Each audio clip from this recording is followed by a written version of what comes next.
Hello everybody and welcome back. Today we are cutting this large and beautiful seam opal from Lightning Ridge, Australia. It's already been rubbed by the miner, so I know exactly where my stone's going to be sitting. Just to weigh it in quickly, it comes in at 17.885 carats. But obviously it's imperative I need a nice opal cutting coffee first.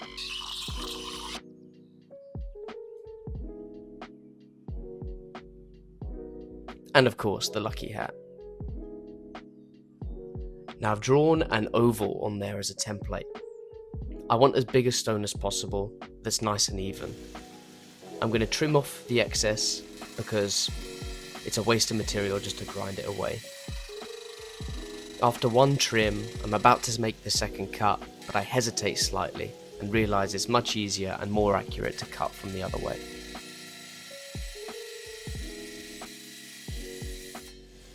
These are the small offcuts.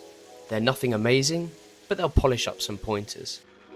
And I'm going to warm up my fingers on the wheels by shaping the smaller ones first. And as you can see, I've recently cut some ironstone type material, hence my wheel is a bit dirty. I'll only show you a little bit of the process of these stones because I know you're here for the bigger ones, but it's still interesting to show you what I'm cutting and the shapes that I'm going to pick.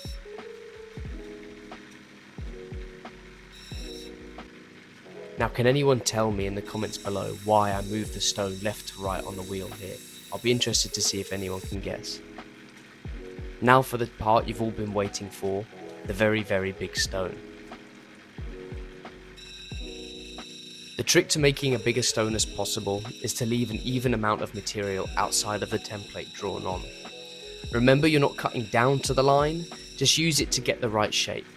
As Barbosa once said, they're more like guidelines. And thirdly, the code is more what you call guidelines than actual rules. So following Barbosa's advice, that's exactly what I'm doing. Grinding away to leave an even oval as big as possible outside of the guidelines.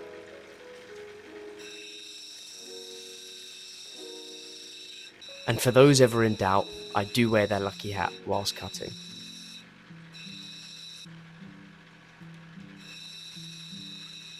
It's time to clean up the back of the stone and balance it out. Have the back a nice thickness to support the size of the face of colour. There's no point in having a large face of colour and a really thin back. It would make the stone uneven and harder to set.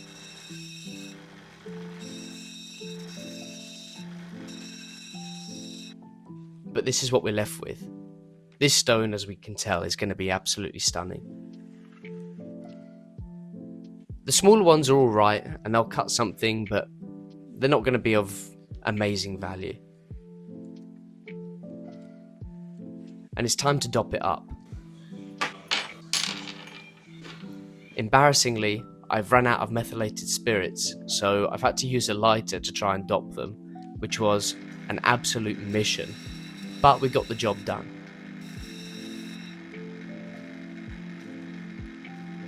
Here we're just trimming up the smaller stones, but obviously we want to get back to the pirate guideline stone.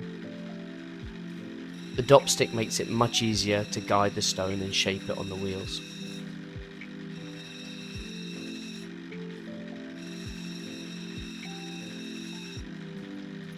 Most of the work is basically already done. It's time to start rolling the setting edge.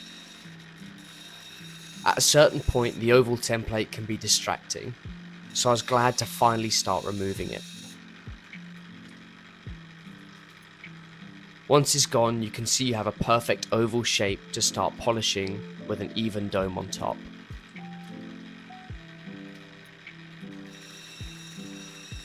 The setting edge was still a little too steep, so I'm just correcting that here. And here's the problem with today's lighter dopping method. So I re-dopped it quickly and finished what I started. Onto the 400 grit wheel to really dial in the oval shape and begin the pre-polish stages.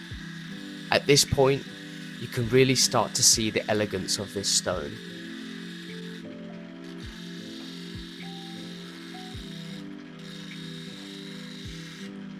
Because the colour bar is quite thin, I'm having to be extra careful and light to the touch. And sure, normally I prefer a freeform or keeping the stone as large as possible, but the longer I try and run this business, the faster I'm coming to realise that ovals just sell so much faster.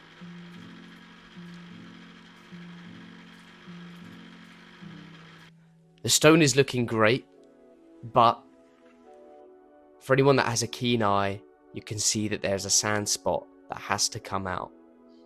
Just at the tip of this pencil, you can see it's just on the edge. So there's not too much to take away. It's definitely noticeable when you look at the stone. So it will be smaller, but it's worth it because that value will decrease if I leave sand in the face. The 600 grit wheel, as I've mentioned before, is my favourite wheel. A good job on this wheel brings out a nice pre-polish while still allowing you to make micro adjustments to the stone. So anyone out there that also cuts opal as a hobby, learn to enjoy the 600 process. It's slow, but this is where true perfection can come in. Not forgetting, of course, the little cuts on the 1200 grit wheel.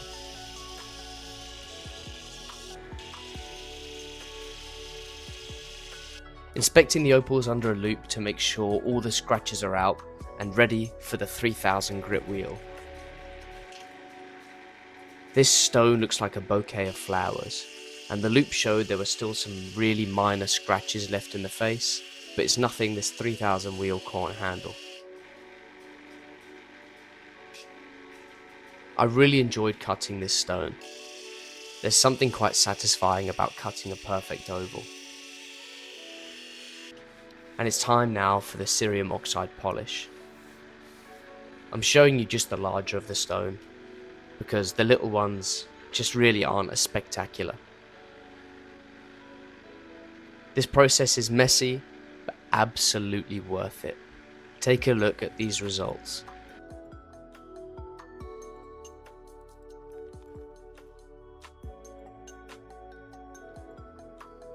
Just phenomenal.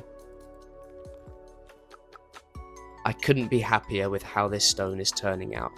The job's not finished, but I can't help but smile at this point in time. This stone has a blue hue in the background with brilliant flashes of green, orange, and even sometimes yellow. It almost looks like a distant galaxy you could observe through a telescope. It would make an epic ring, or an even, probably better, a pendant stone. The job's not quite finished. I still have to perfect the back of the opal so it sits evenly inside jewellery settings. The day I cut the opal, it was very overcast. I mean, that's classic England. But even in the low daylight, this opal stands strong with its beautiful mirror polish. Let me know what you think about it in the comments below.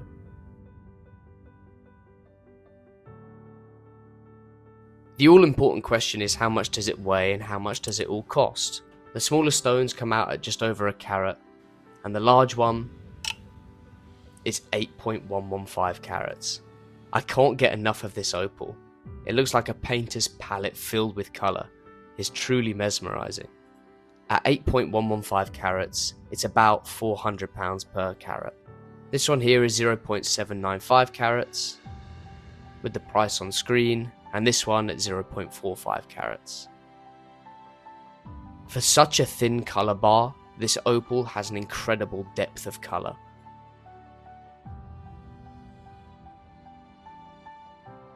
And here's what the back of the stone looks like. All in all, I couldn't be happier. All of these stones are for sale on my website, and they're ready for jewellery commissions if anyone is interested. I want to thank you all for watching, and I really hope you enjoyed today's video. Now before I let you go, I just have to let you know that there is a 20% sale on all my opal, including the ones you see in this video, over on my Etsy store. I'll link it in the description below, so if you want to pick yourself up a bargain, go and have a look. Thanks very much for watching, and remember to like the video if you've enjoyed and subscribe, and I'll see you guys very soon.